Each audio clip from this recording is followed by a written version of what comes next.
Então, eu acho que a gente está num processo de aprendizado aí, né?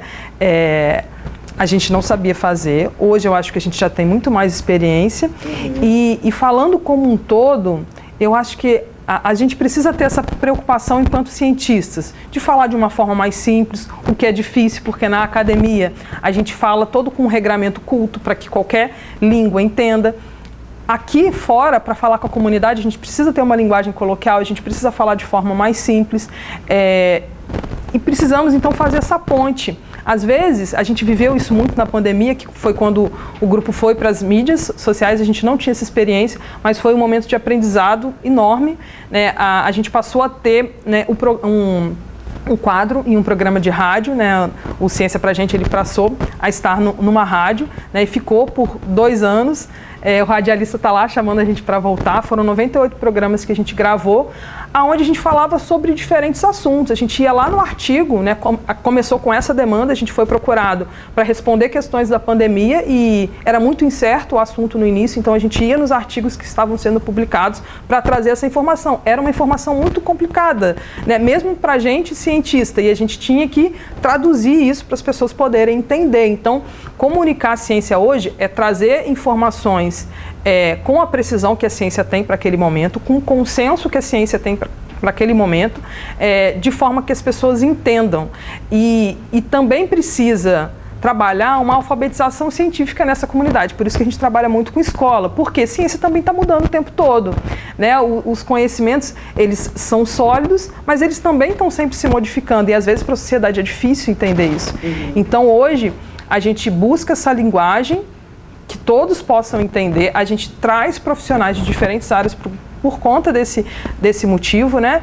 E olhando para os diversos públicos, porque é muito bom trabalhar com a criança, porque a gente vai trabalhando essa alfabetização científica, mas a gente não pode esquecer daquele público de terceira idade que está lá, né, recebendo informações pelo WhatsApp, que hoje é a maior forma que o brasileiro se informa. A gente já tem, né, esses dados, né, de pesquisas, e muitas vezes aquela informação não está correta, então ele também tem dúvidas e hoje a gente está sempre recebendo essas perguntas, olha, mas isso procede, não procede? Vocês podem responder isso para a gente? Então a demanda é de toda a sociedade ela quer ter acesso à ciência e a gente, pesquisador, precisa aprender a comunicar a ciência, né? Talvez alguns pesquisadores, não todos, a divulgação científica ela surge aí como área, né, para isso.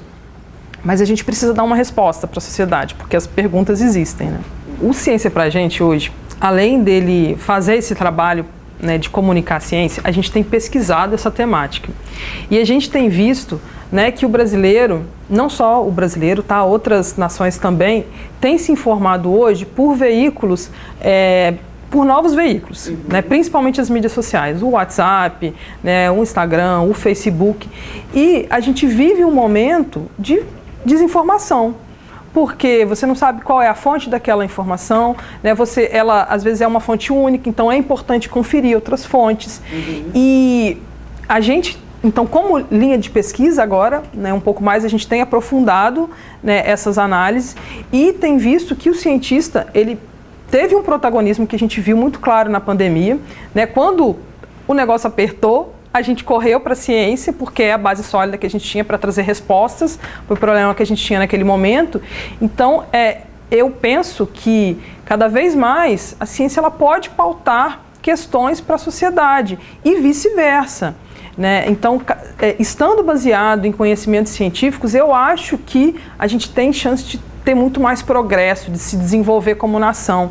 Então, a divulgação científica, ela tem a possibilidade de abrir esse olhar tanto do pesquisador como da sociedade, para a gente estimular que mais crianças queiram ser cientistas, para a gente valorizar a profissão do cientista e mostrar como ciência vira tecnologia, né? O canal que a gente está usando aqui agora, tudo isso veio da ciência, de um conhecimento científico.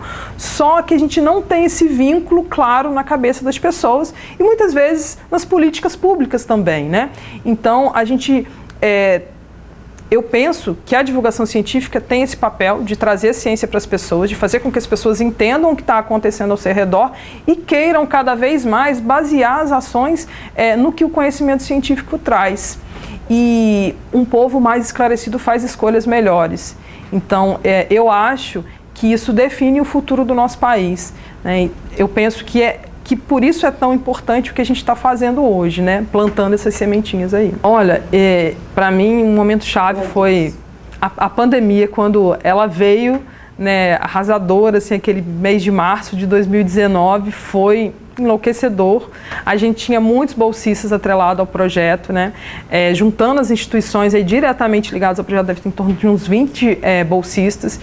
E como é que a gente faz? Essas pessoas precisam continuar produzindo de alguma forma, né, para dar o retorno para a sociedade, por conta das bolsas, para poder manter suas cabeças ativas. E aí, as nossas ações que eram presenciais, a gente precisou aprender a fazê-las de maneira remota. E foi um momento em que as nossas ações locais, elas passaram a ser nacionais e internacionais. A nossa informação conseguiu chegar num público muito maior, né? Hoje, os eventos que a gente faz no YouTube tem lá 2.000 visualizações, às vezes mais do que isso. E a gente não tinha ciência dessa grandeza. A gente passou a ficar mais atento ainda ao que a gente trazia de informação, né? Para que todo mundo comete erros, né? Então, para que minimizar ao máximo esses erros. E foi uma virada para o projeto, porque até então, por mais que a gente estava no norte e no sul do estado, ainda eram ações presenciais. Quando você ganha as redes, isso fica muito maior. E junto com todo o apelo social que tinha, para mim, eu acho que foi o momento mais marcante mesmo do projeto. Que vale a pena dizer, hoje, as ações são nacionais e internacionais, né? Muito por conta dessas possibilidades remotas, né? Hoje a gente está aí com pesquisadores de Portugal, pesquisadores de Angola, pesquisadores de Moçambique, né, da Costa Rica, falando sobre extensão, né? Hoje, por conta dessa amplitude que ganhou o nosso trabalho, a gente participa, né, de uma rede internacional de extensão universitária, a RIEU, que ela foi, né, lançada recentemente, aí no ano passado, e a gente participa lá da diretoria de comunicação e da diretoria acadêmica, exatamente para mostrar como que a extensão pode estar no currículo dos cursos superior, como que essa curricularização ela é importante, né, para aproximar toda a academia da sociedade. E a gente vem fazendo isso através da divulgação científica. Então eu queria agradecer a oportunidade, esse momento aqui com vocês, né? E convidar todos para seguir, né, as ações do Ciência Pra Gente, seguir as nossas mídias sociais, seguir o Tom da Ciência também, né? Curtir aqui o vídeo para que ele possa ser cada vez mais espalhado, né, para as pessoas aí no mundo todo, né? E não deixem de apoiar a ciência brasileira, porque a gente tem muito a contribuir com a sociedade. Obrigada.